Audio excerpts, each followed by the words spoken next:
Okay guys, example tayo ngayon sa series. Suppose yung problem, ganitong diagram ang binigay. Yan.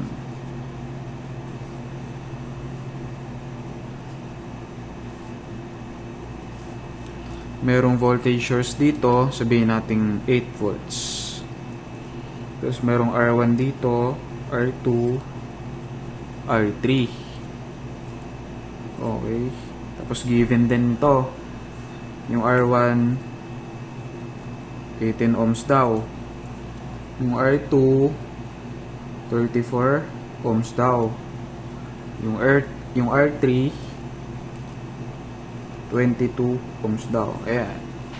Kunyari ganyan yung binigay sa problem. Naka-drawing na tapos sinabi find V in each resistors. Find P in each resistors. Find I in each resistors. Ngayon, titignan natin yung given formula. Sa series natin, meron tayong mga condition. Pag hinahanap ang RT, ipag-add mo lang yung R1, R2, R3, R4, R5, etc. At ang special condition din sa series connection, ang current natin or ang I total is equivalent yan sa I1, sa I2, sa I3. Ibig sabihin, pag given na yung isang I, kunyari, given yung I sa R1 natin, ibig sabihin, automatic yan, yung I total natin, yung I2 natin, yung I3 natin, is same lang sa I1. Diba? Ayun ang dapat tandaan dito sa special condition na yan. Okay, since ito ang hinahanap, V, P, and I, umpisahan natin. Ang pinakaunang step natin dyan, solve for the total resistance. Okay, dito. Ayan ang pinakauna natin gagawin lagi. Solve for the total resistance. So, ang sabi dito, R1 plus R2 plus R3 lang daw. Bali magiging ganito. RT is equals R1 plus R2 plus R3. Ang R1 natin is 18 ohms. Ang R2 natin is 34 ohms. Ang R3 natin is 22 ohms. So, ang RT natin 18 plus 34 plus 22. 74 ohms. 74 ohms. Bali. Labelan pala natin lahat yan. Ito ang VS natin or voltage source. Ang I total natin, ang total resistance.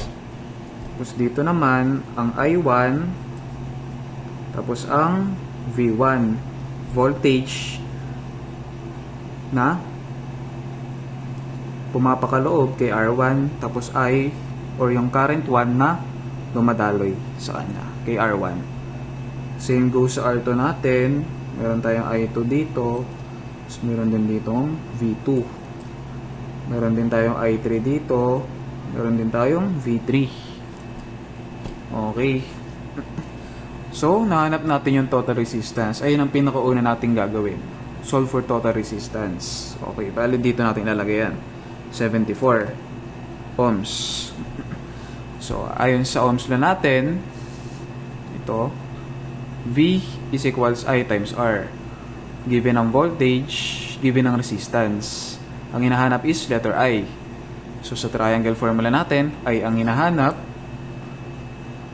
Bali, ang magiging formula is voltage divided by R. Okay, so, susulat natin yan dito. IT is equals voltage divided by R. Sulat natin yan. IT is equals voltage source divided by RT. Since natin yung RT. Or, nagiging 8 volts. Ang RT natin is 74 ohms. Okay. So, ang IT natin 8 volts divided by 74. SD natin, pinutin lang to, standard to decimal point. 0.108. Okay. Convert natin sa 2 decimal place, bali 0.11 lang. Sorry, 0.11. Ang unit ng current is ampere or letter A. Bali, ayan ang ano natin. Total current. Ngayon, isulat natin yan dito para di natin makalimutan. 0.11 amps. Ngayon, kung matatandaan natin, ang isa sa mga special condition ng series, IT is equivalent to I1, I2, and I3, and so on. Ibig sabihin, yung IT dito, same din sa I1, na dumadaloy sa I1, same din sa dumadaloy sa I2, sa I3. So, isusulat natin yan. 0.11 na rin to. 0.11 na rin to. 0.11 na rin to. Pero kung maarte si sir, lagay natin yan. Since series IT is equals I1 equals I2 equals I3, which is 0.11. Diba? Ganyan. So, ano nang next step natin? Hanapin na natin yung voltage, 'di ba? Kasi given na yung R, yung I, voltage na lang. Babalik ngayon tayo sa Ohm's law. Voltage ang hinahanap, bali I times R. Susulat natin yan dito ngayon. V1 is equals I1 times R1. Ang I1 natin 0.11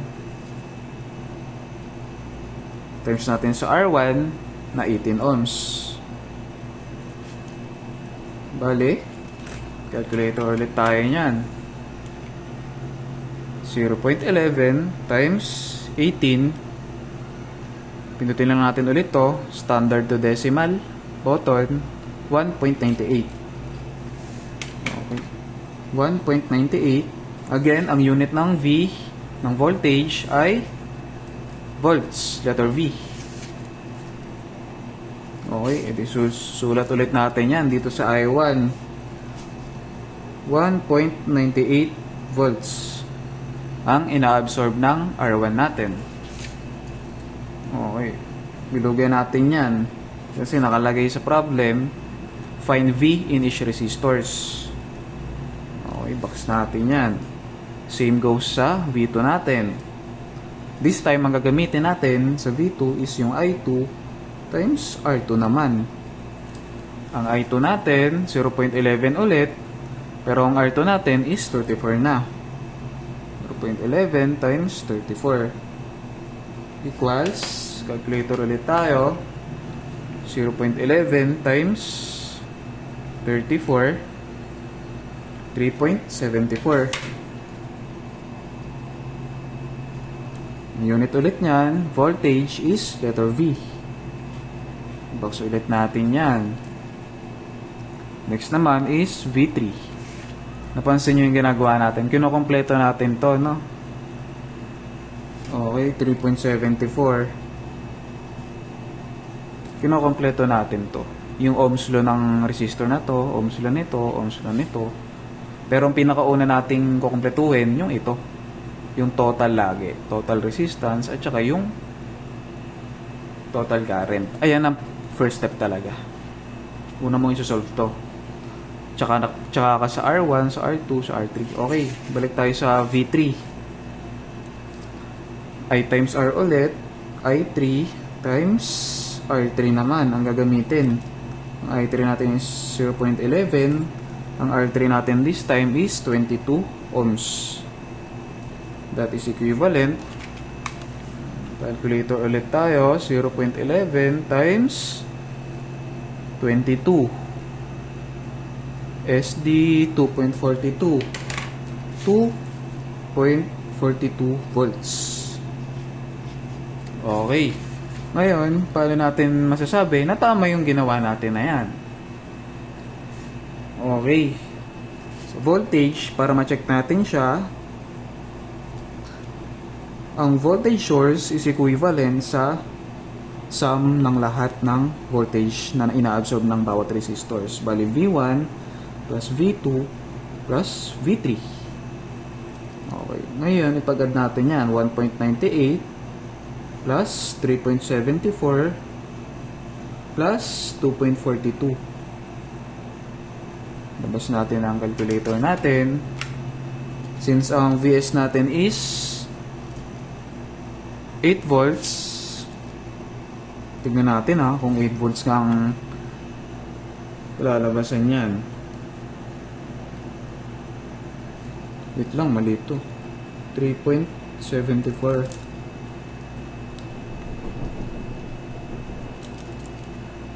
Okay, 3.74 yan 1.98 plus 3.74 plus 2.42.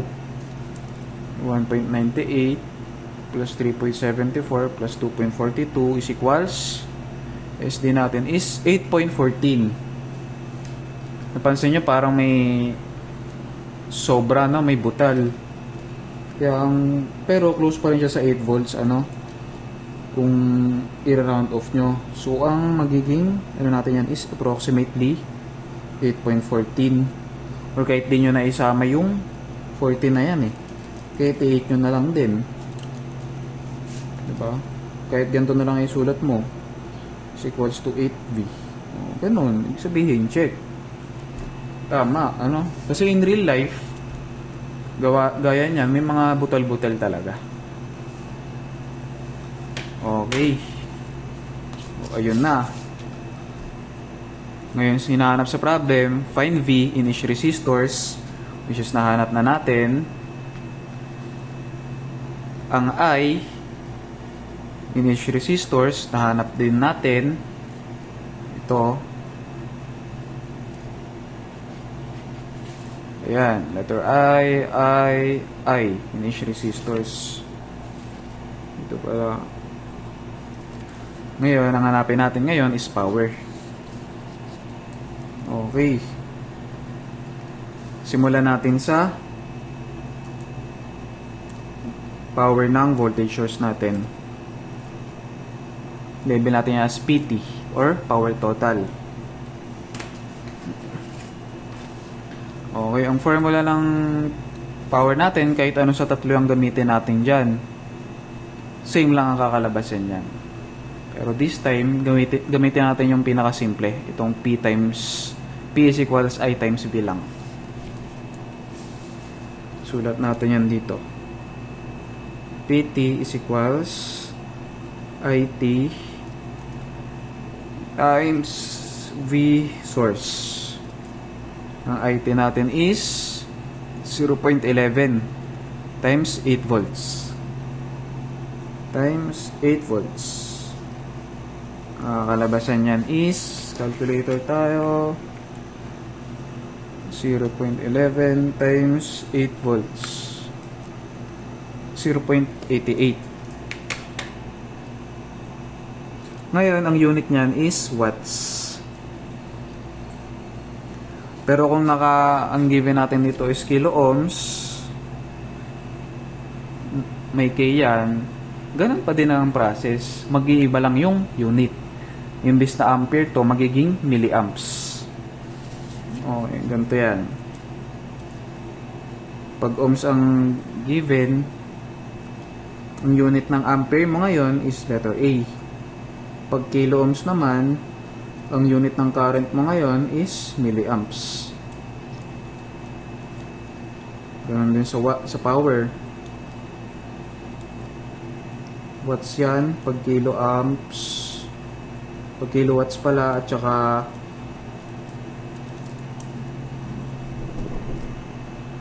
tumabing dito natin ilagay. Pag sa power naman, wattage lang. Ito naman is kilowatts. Ganun lang. Balik tayo. 0.88 watts. Bakit ko nasabing watts? Ayun nga. Kasi ohms lang at saka ampere ang unit natin. Magiging kilowatts lang yan pag kilo ohms at saka milliamps. Okay, ito yung power natin. Power total. Ngayon, sa power naman tayo ng first resistors. P1 dito. P1 is equals to I1 naman ang gagamitin. PIV tayo Ito. PIV. Yung formula na yan. Pero dito naman ang gagamitin natin yung mga characteristics ng R1 natin, which is I1 times V1 naman. I1 times V1 equals 0.11 ulit. Anong voltage source natin sa V1? 1.98 volts. Okay. Calculator ulit natin yan. Times 1.98. Ayan. Ito na yung SD. 2178 or 0.22 watts. 0.22 watts. Ito naman, sa P2 naman, yung power na ina-absorb nito, or yung nade-dissipate niya. Ganun ulit. Pero ang gagamitin na naman natin is characteristics ng pangalawang resistor. I2 times V2. Ang I2 natin ulit is 0.11. Ang V2 natin is 3.74. Equals, calculator ulit natin yan. 0.11 times 3.74 equals 0.41. Kakalimutan ng symbol. Okay. Last naman tayo sa P3. Characteristic naman ngayon ng resistors natin. Bali, I3 times V3. 0.11 ulit times V3, 2.42 volts. Calculator ulit natin yan. 0.11 times 2.42. SD 27, 0.27. 0.27 watts. Ayan, paano natin ulit malaman kung tama yung mga pinagagawa natin? Same as this one. I-check natin. Ang PT is equivalent to P1 plus P2 plus P3. Okay, dapat yung lahat ng sum na yan is equivalent daw sa PT natin, total power. Okay, try natin. Equals 0.22 plus 0.41 plus 0.27. Labas na natin si calculator. 0.22 plus 0.41 plus 0.27. 0.9. 0.9 watts or close to 0.88. Kasi pag kinonvert mo pa yan, magiging 0.9. And take note na, nagsi-convert din tayo dito, nagsi-round off din tayo dito di ba? Gaya nito kanina, 2 point something yan. Diba? 0.88 equals, o pwede mo na rin gamitin ganito yan. 0.88 is equals to 0.88 na din. Lagyan mo lang ng approximate symbol. Pretty much the same, which is correct. Ayan ang series natin.